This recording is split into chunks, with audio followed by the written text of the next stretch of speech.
Thank you for clicking on the video.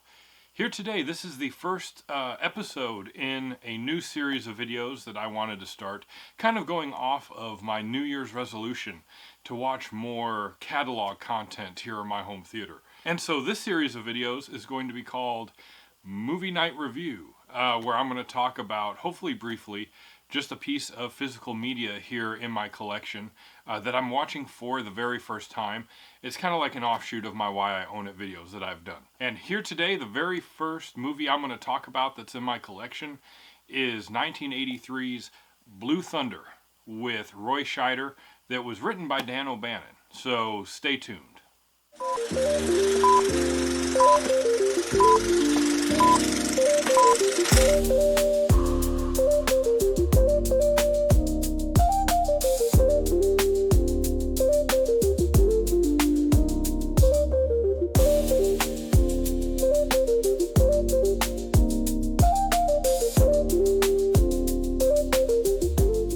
So like I said in my intro, this is the first episode to this series of videos. I'm going to try and keep things as concise as possible. And today I am talking about Blue Thunder on this DVD that I have here. Now, I bought this DVD for $3.99 from a vintage stock that I frequent quite often. And it's been in my collection for a couple of months at this point. Now, I watched this DVD in the widescreen version. This disc has both widescreen and full screen versions on the disc. It's a flipper disc, depending what side you want to play. And the audio on this is basically a 2.0 channel Dolby surround mix that you can upscale into Dolby Pro Logic, like Dolby Stereo surround kind of format. So that is how I listened to this audio track through my Emotiva processor. So to start with, the basic plot of this film, without getting into too many details, is that Roy Scheider is a veteran LAPD helicopter pilot, more or less. And he gets kind of read in and brought into an experimental government project for this like cutting-edge, high-tech helicopter kind of thing, aptly named Blue Thunder, that this is about. And then, of course, it's a 1980s film, so there's a British villain and some government cover-up stuff, and it turns into this kind of just 80s action movie in the second half of the film, almost bordering on like goofy and silly at times with things that happen. But that's the basic plot point, of this film. And like I said, I watched this in the widescreen presentation on the side A of this disc, and I actually enjoyed it quite a bit.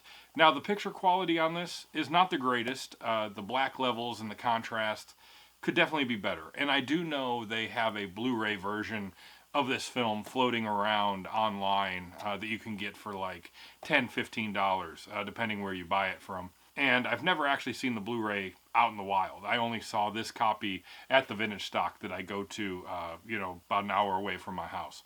But the picture quality was pretty decent for what it is on this film. I can definitely understand how a Blu-ray transfer, provided it's not DNR'd to death, would look better, with just better black levels, better contrast, some better color, reproduction. And the film itself on this disc is pretty rough. You get a lot of specks of dirt and just imperfections in the film that you see on the screen. But for me, that didn't detract at all from the enjoyment of the film. I thought it was a pretty fun, just kind of goofy B-movie for what it is. Now, as for the audio on this disc, I did watch it in an upscaled Dolby Pro Logic version that you kind of upscale from the Dolby Surround stereo that is on the disc, and that was pretty good. Now, when I switched back and forth from direct 2-channel into the Dolby Pro Logic mode, I did notice that the 2-channel tended to be a little bit more full in sound quality. It just seemed a little more full, for lack of a better term, just coming out of the two left and right speakers. But when you kind of expand it out with Dolby Pro Logic into the 5-channel setup that I have here, you do get a lot more low-end rumble and just more center dialogue from the center channel. But it did seem a little bit sparse, with that. But overall, I think the mix is still pretty good. And I know from doing some research, the Blu-ray version that's floating around here online for this has a lossless Dolby 5.1 mix. And I do know from searching IMDb that this film in the 70mm blow-ups used a 6-track magnetic source for audio. So I'm assuming that's probably where the Blu-ray version comes from, where this is from the Dolby Surround stereo to kind of like 2-channel to 4-channel matrixed audio mix that would have played probably in 35mm prints. But still not terrible. I've definitely heard way worse and seen way worse in video quality. Now, real quick about this DVD release, it is very bare bones. There's only one special feature on here, and it's just the theatrical trailer, so nothing too spectacular. And one side note I do want to kind of bring up before I end this video, like I said, I want to keep these kind of brief, and that is this movie came out in 1983, and granted it's about helicopters, not jet planes. But I can definitely see, whether it was intentional or not, some influence from this film into Top Gun, which came out in 1986, 3 years after this film.